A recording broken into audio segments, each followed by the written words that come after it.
Bonjour et bienvenue sur Prenons un café, le podcast qui parle de parentalité, mais surtout d'humanité, sans tabou ni complexe. Je suis Élise Bulté et chaque mardi, je te propose des conversations avec des humains et des humaines concernés de près ou de loin par la parentalité. Nous échangeons sur des sujets importants de société, souvent éloignés des contes de fées, mais toujours criants d'actualité. Aujourd'hui, je te présente Colline, qui a décidé de faire un bébé toute seule.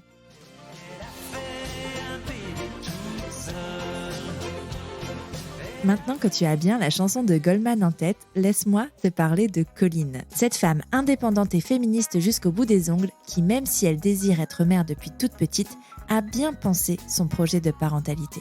Parce que, ok, elle désire être mère, mais est-ce un désir profondément ancré ou un désir dicté par notre société ? Colline chemine, elle se questionne et finit par comprendre que oui, elle veut être mère. Mais pas dans le schéma traditionnel qui voudrait que pour faire un enfant, il faut un papa et une maman. Parce que la vérité, c'est que Colline ne se reconnaît pas dans le schéma du couple hétérosexuel. Elle ne le voit pas comme un but ou une fin en soi. Elle aime être seule, prendre ses décisions seule, sans dépendre d'un homme, et surtout sans les injonctions, les inégalités et la charge mentale que le couple hétérosexuel implique, entre autres. C'est pour toutes ces raisons, et bien d'autres encore, que Colline a choisi de se diriger vers la PMA en solo. Un parcours pas toujours évident, dans des conditions pas forcément recommandables, mais qui reflète bien la nécessité d'entendre les voix de celles qui font ce choix. Tu pensais être seule à galérer ? Mets tes écouteurs et prenons un café. Bonjour Colline. Bonjour. Bienvenue sur Prenons un café. Je suis ravie d'échanger avec toi ce matin. Ça fait un moment qu'on échange toutes les deux. Ça fait un moment qu'on est en contact sur les réseaux. Est-ce que tu peux, s'il te plaît, pour commencer, te présenter ? Alors, effectivement, oui, ça fait un petit moment et je suis ravie d'être là aussi et de pouvoir partager tout ça avec toi. Donc moi, je m'appelle Colline, j'ai 33 ans et je suis la maman de qui vient d'avoir 1 an et qui a été conçue par PMA Solo. Comme ça, le sujet est placé. Aujourd'hui, Voilà. nous allons parler de ce choix de PMA solo, de ton parcours. Je te pose la question traditionnelle de Prenons un café.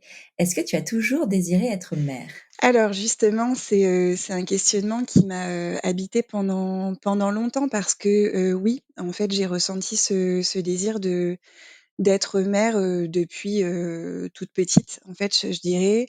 Et j'ai eu un désir de grossesse assez tôt, vers un peu après ma vingtaine, en réalité.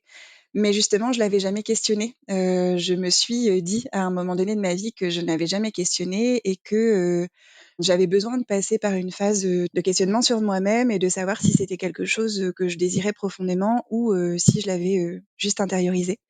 Donc je suis passée par cette phase-là qui a été parfois assez violente, mais j'en suis arrivée à la conclusion que j'avais vraiment ce désir d'être mère et d'autant plus que j'étais prête à le réaliser en dehors du cadre normatif, entre guillemets et dans un cadre, une configuration que la société n'approuvait pas et ne légalisait même pas à l'époque. Donc C'est quelque chose que tu as envisagé dès le départ, cette configuration, ou alors tu étais vraiment partie sur qui vivra verra ? non, c'est pas quelque chose que j'avais envisagé dès le départ parce que moi j'ai été en couple pendant longtemps avec une personne, avec un homme, avec lequel je désirais avoir des enfants parce que j'avais jamais questionné ça non plus.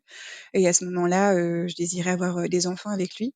Et c'est finalement quand, même un peu en fait avant que qu'on se sépare, que j'ai commencé à questionner à la fois le couple hétéro et la maternité, la parentalité à 2. Et c'est quelque chose qui s'est fait progressivement au fur et à mesure de toute une remise en question de ma vie et qui, au départ, s'est présenté peut-être comme un plan B dans l'optique et suite à ma séparation et qui en fait est devenu un plan A parce que je me suis rendu compte que finalement ça m'allait bien comme parentalité.